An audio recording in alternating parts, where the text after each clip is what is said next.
El primer año de gobierno del presidente Enrique Peña Nieto ha sido un año complicado, un año polémico, podríamos decir que ha ido de las promesas a la realidad.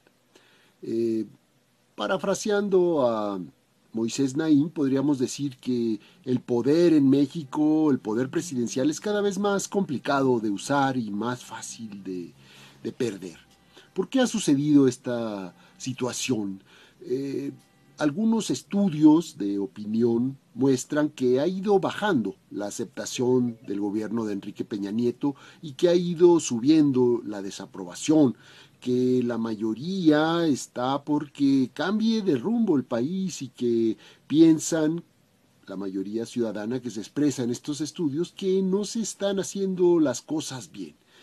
Podríamos decir que ha habido diferentes fases o etapas en este primer año, es decir, hay una primera parte, digamos, exitosa, en donde se empiezan a concretar los resultados, los primeros resultados, la reforma educativa, la reforma de las telecomunicaciones, y luego viene una fase en donde se pone entre paréntesis, digamos, el clima de reformas y empieza el proceso electoral, estas elecciones de julio, las elecciones que de alguna manera fueron pues motivo de polémica para los integrantes del pacto, que tuvieron que hacer incluso una adenda. Terminado el proceso electoral viene un pequeño momento del periodo extraordinario, se aprueban algunas leyes secundarias y luego la última fase, podríamos decir que empieza con el informe, el primer informe presidencial, que mantiene un discurso muy cercano a la propaganda y a los spots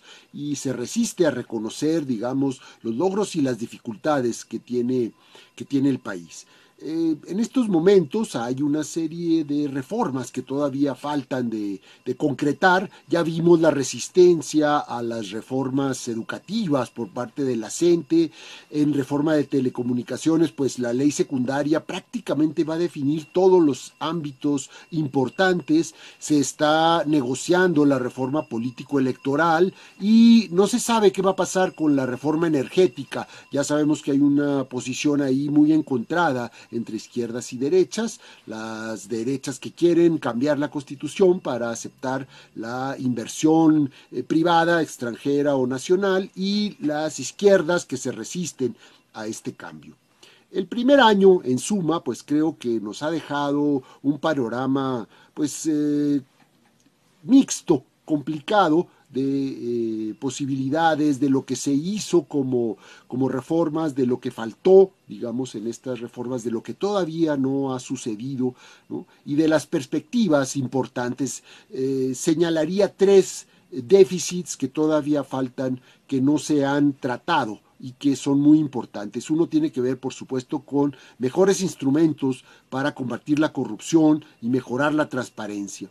El otro es el asunto de que no ha crecido el empleo formal, de que el salario sigue muy deprimido y estancado y que la economía no está creciendo. Y el tercero tiene que ver, digamos, con toda la expresión de malestar y de inseguridad por la presencia de un crimen organizado que parece que se extiende por el país y que nos muestra todos los días escenas horrorosas como sucedía en el sexenio pasado. De las promesas a la realidad ha sido el primer año de Enrique Peña Nieto.